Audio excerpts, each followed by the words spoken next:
So, last weekend we provided 8 hours of Earth Day on the airwaves. Thank you to all the City and Iowa State University speakers and coordinators. Then on Monday, there was an Earth Day Everyday story materialized in the form of an exhausted osprey. Now, they're a raptor that eats fish and is nearly as large a profile as bald eagles.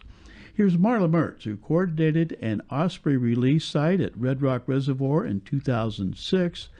This is the story of one of Marla's ospreys that continues to amaze us.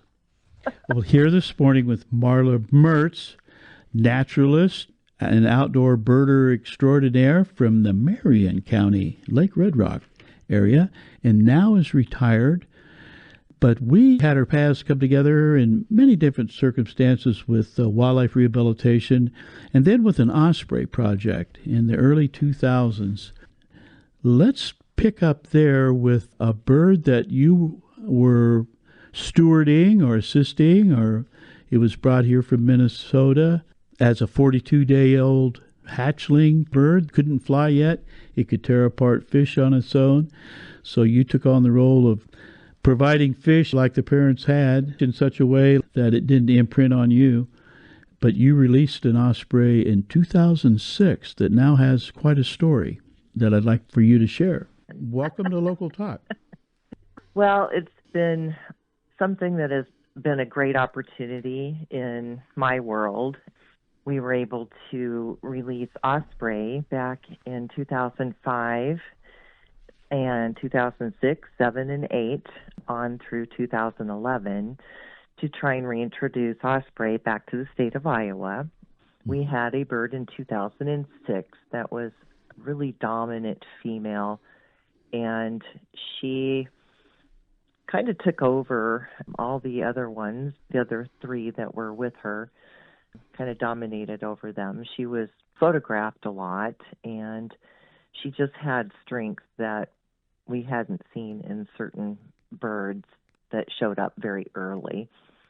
And on her 3rd year, after her return from South or Central America, she had brought her mate, and they started nesting at Walnut Woods.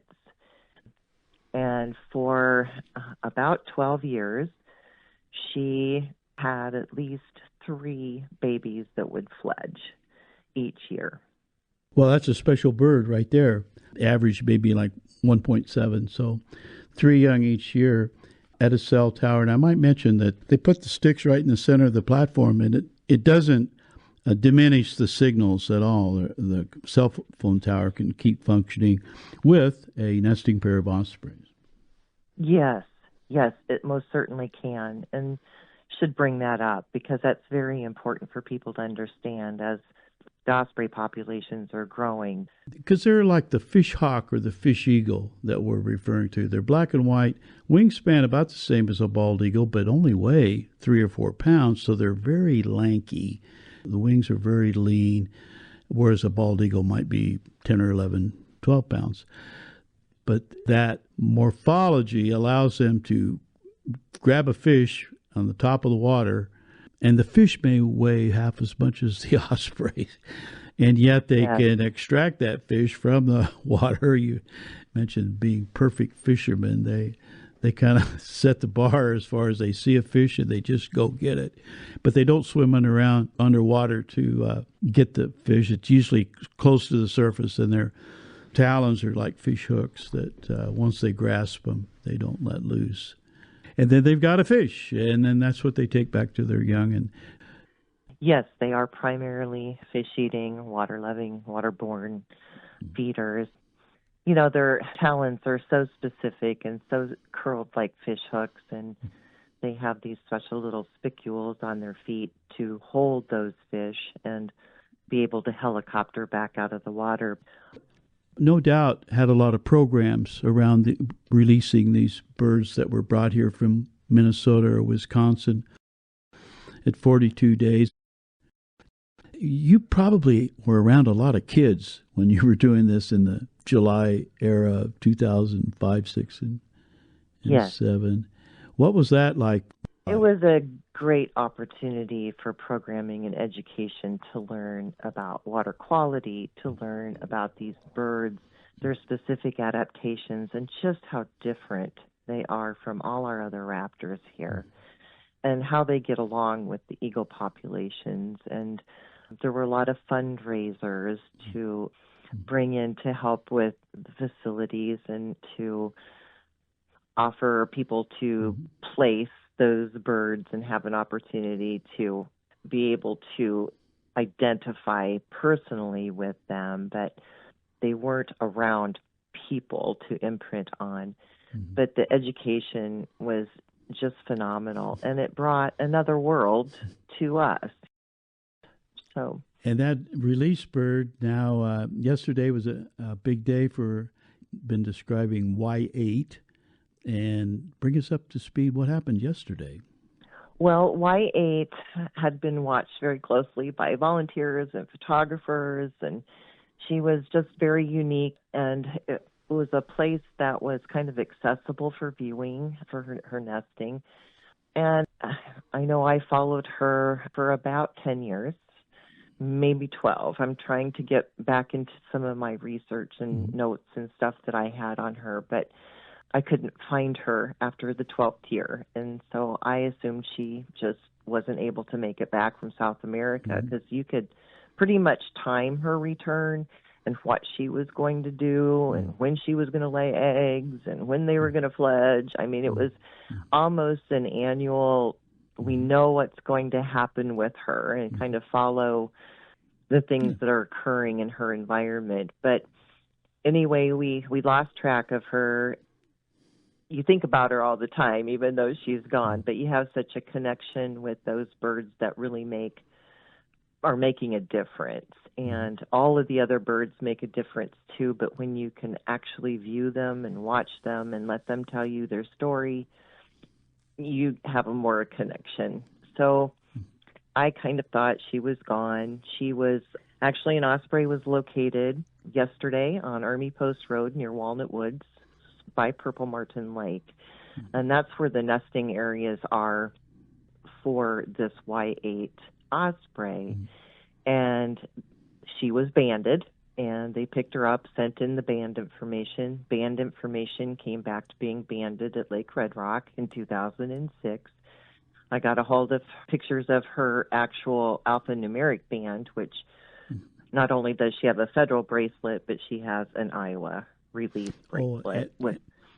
And that's the Y8 band that people were able to either see with binoculars or take a picture of and then enlarge the picture. And that's how you were tracking her, if you will.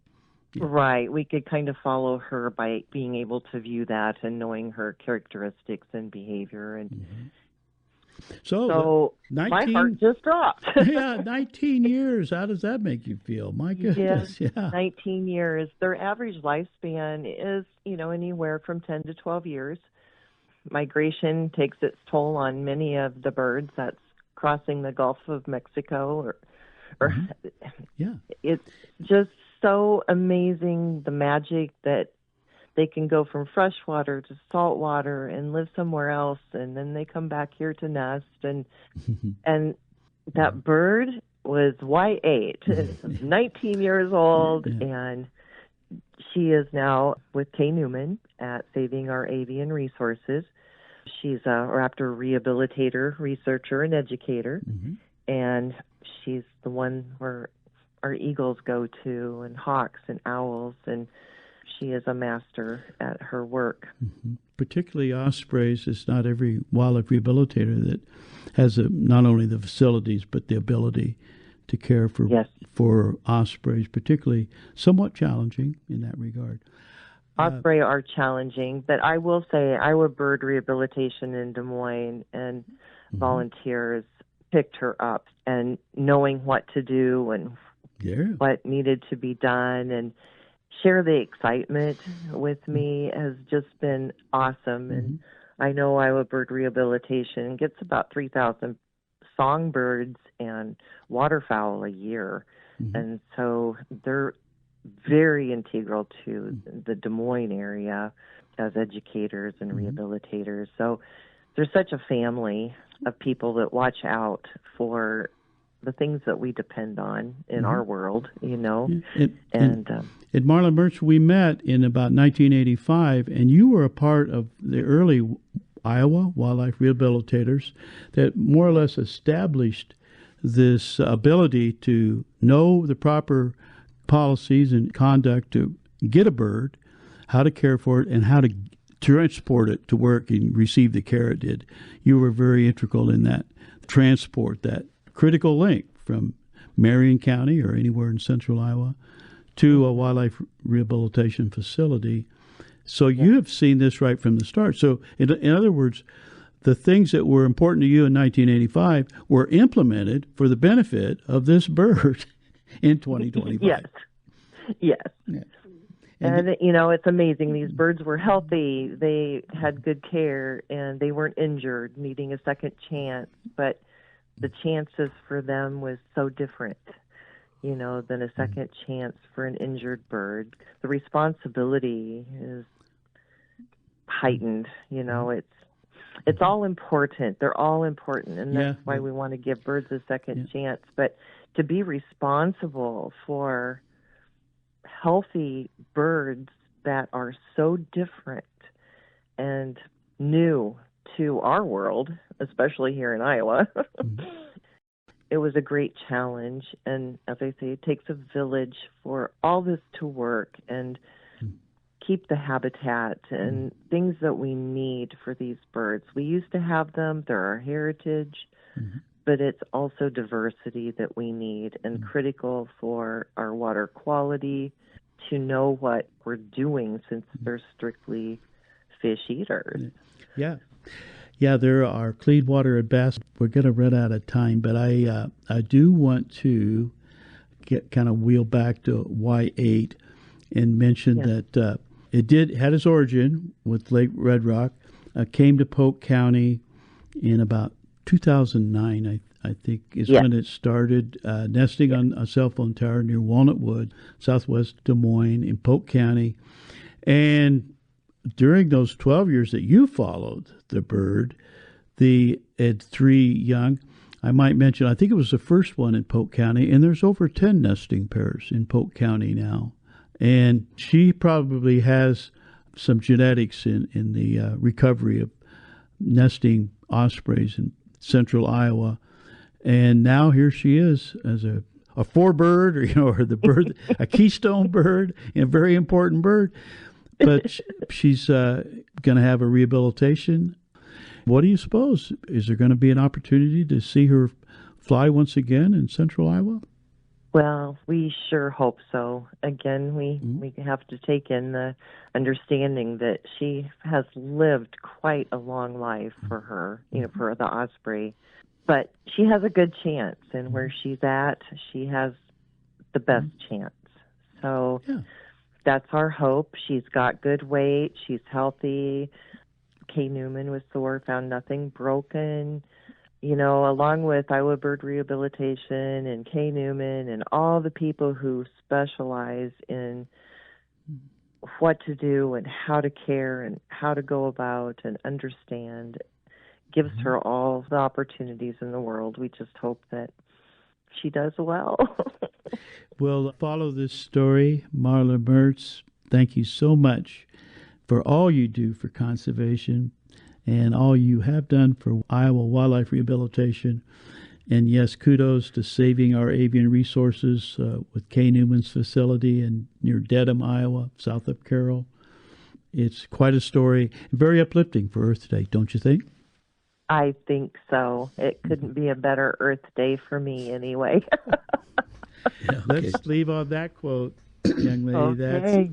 Thanks again. Bye.